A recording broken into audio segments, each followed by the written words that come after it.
기술의 발전은 새로운 논쟁을 유발합니다. 또 하나가 이제 로봇이 우리한테 오게 되면은 여러 가지 어떤 그 사회 제도적인 문제라든가 네. 이런 거하고 연결이 안 될 수 없을 것 같습니다. 로봇의 얘기가 사실 등장을 했습니다. 빌 게이츠가 로봇세라는 개념을 이제 이야기를 하셨고요. 네. 그러니까 로봇을 이용해서 만들어낸 이윤에 대해서는 이제 세금을 부과해야 된다. 예. 그리고 그것을 이용해서 사회복지나 이런 쪽에 뭐 기본소득이나 이런 것으로 사용해야 된다라고 하는 제안이었고요. 2017년 로봇으로 인한 일자리 감소, 세수 부족을 충당하기 위해 로봇세 도입을 제안한 빌 게이츠, 마크 주커버그, 일론 머스크 등이 로봇세에 찬성합니다. 국내에서도 미래학자이자 카이스트 총장인 이광영 교수가 로봇세 도입을 주장했죠. 하지만 로봇을 개발하는 입장에선 기술 개발을 저해할 수 있다고 우려합니다. 아직 어떤 나라도 이제 뭐 어떠한 상황도 어느 한쪽에 손을 들어준 그런 것보다는 이제 양쪽의 의견이 수렴되고 여러 가지 논의나 아주 면밀한 검토가 이루어져야 되는 그런 상황이라고 생각이 됩니다. 네. 경제학자 리프키는 로봇 혁명이 새로운 계급을 만들 거라고 예언했죠. 육체 노동자 블루 컬러, 사무 노동자를 뜻하는 화이트 컬러, 기술을 기반으로 하는 실리콘 컬러가 미래에 등장할 거라고 주장합니다. 실리콘 칼라는 결국 로봇일 것이다라고 예측을 하거든요. 아, 그래요? 예, 그래서 이제 더 이상 사람이 아니고 실리콘 컬러라고 하면 로봇이 될 수 있는 것이고 휴머노이드가 될 수 있는 것이고 영화처럼 정말 사람같이 행동하는 그런 로봇들이 이제 일자리를 차지할 수도 있을 텐데요. 2014년 일본에서 세계 최초로 감성 인식 로봇이 출시됩니다. 初めてそのロボットに自らの感情、心を与えるということに成功したということの発表であります。 역사적인 사건이 될 거라고 했던 페퍼, 1분 만에 판매가 마감됐습니다. 일본의 자랑이던 휴머노이드 로봇 페퍼. 5년 전이었습니다. 저는 일본의 가정집에서 이렇게 페퍼를 직접 만난 적이 있습니다. 감사합니다. 페퍼です。 아, 이게 페퍼. 페퍼를 반려 로봇으로 들인 신혼부부. 私が話を聞いた時はペッパーが来るからどう思うとかじゃなくてペッパーが来るよっていうもう決定だったのでまたなんか家になんか家電製品が一つ増えるんだぐらいには思います。もうしか思ってなかった。 냉장고 옆을 지키고 있는 로봇.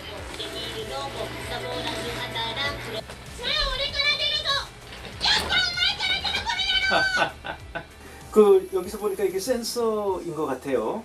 그러니까 사람을 알아보는 센서가 여기 있는 건지요. そうですね。ここでセンサーとカメラになっていて、で顔を認識してくれると。なので自分の場合だとご主人というかねオーナーだということをちゃんと把握して話しかけてくれてますね。健康のためにもちゃんと寝てくださいね。この辺がマイクとスピーカーになってるんですね。 사람에게 시선을 고정하는 페퍼. 주인이 얘기할 때는 이렇게 파란색으로 바뀌죠.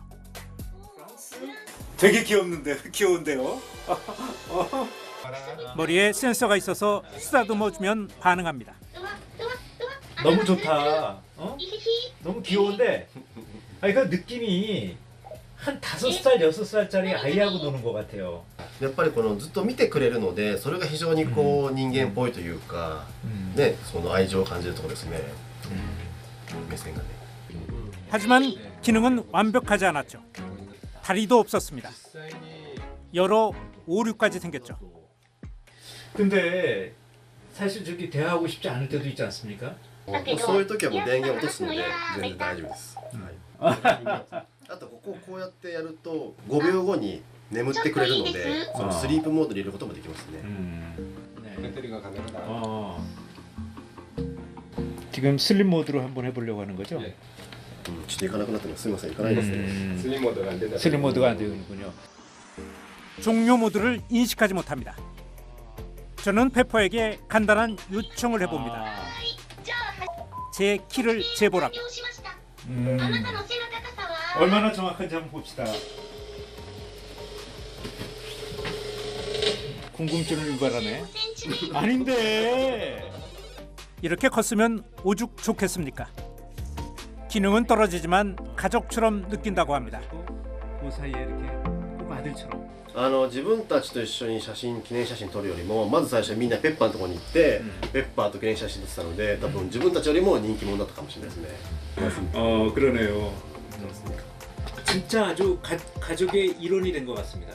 이건 만약인데 로봇이 고장 났을 경우, 그래서 다시 사용할 수 없을 경우 어떤 느낌이 들 것 같습니까? いやーそれちょっと本当に困るというかなんとかそこはまあ病院じゃないですけどペッパーを直してほしいなというふうには思います。実際これ今ちょっと肌がピンクになっちゃってるんですけどちょっと皮膚病っぽくなってるんですけどこれもなんか病気っぽく見えるのでなんか非常に痛々しくてペッパーこれ直したいなと思ったりするんですよね。 변색이 되는군요. 사람을 상대하는 업종에 진출한 페퍼. 하지만 잦은 오작동이 한계로 등장합니다. 레스토랑에서 예를 들면 넘어진다거나 주문 에러가 발생한다거나 뭐 이런 여러 가지 문제들. 그러니까 쉽게 얘기하면 모양은 그럴싸하지만 실제 사용했었을 때 불편한 이제 그런 형태의 이제 어떻게 보면 사용성을 보여주면서 이 페퍼가 현장에서 쓰이지 못하는구나. 결국 출시 6년 만에 생산이 중단됩니다. 결국은 생산을 의미 있는 수준으로 생산을 해봐야 이걸 이제 쓸 환경이 없기 때문에 어떻게 보면 그런 차원에서 생산 중단을 한 겁니다. 하지만 전문가는 페퍼의 미래 가치에 주목합니다. 우리가 일상생활에서 볼 수 있는 생명체를 그대로 이제 어떻게 보면 모사를 해서 외형을 만들잖아요. 그러니까 이제 이런 대상들하고 만약에 인간이 상호작용을 하게 되면 더 쉽게 아마 애착이 형성될 거라고 생각이 들고 휴머노이드가 등장하면서 로봇 윤리에 대한 이슈도 떠오릅니다. 우리가 그 옛날 소설에 보면 아이작 소설이죠. 로봇 3원칙이라는 것도 있고 그런데 이게 무슨 얘기냐면은 결국은 그 윤리의 문제 아니겠습니까? 네. 첫 번째는 이제 인간에게 해를 가하지 않아야 된다라는 것이고 두 번째는 이제 인간의 명령에 복종해야 되는데 이제 조건이 제1원칙을 지켜야 된다. 세 번째는 이제 1원칙과 2원칙을 지키면서 스스로 파괴하면 안 되기 때문에 이제 로봇이 로봇을 보호해야 된다라고 하는 이런 원칙이고요. 우리에게 잘 알려진 로봇 3원칙 SF 소설에 나왔죠. 지난해 국내선 실제로 인공지능 윤리가 만들어졌습니다. 이쯤에서 여러 전문가의 얘기를 들어봅니다.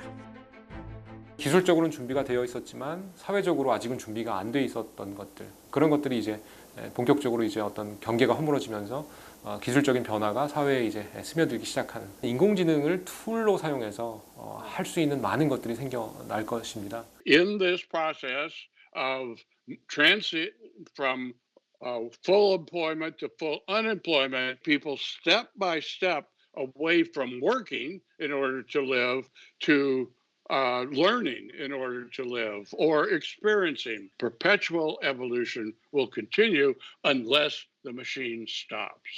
This is not something that will be an issue tomorrow, right? This is something that's going to occur over many years and decades. So that's number one.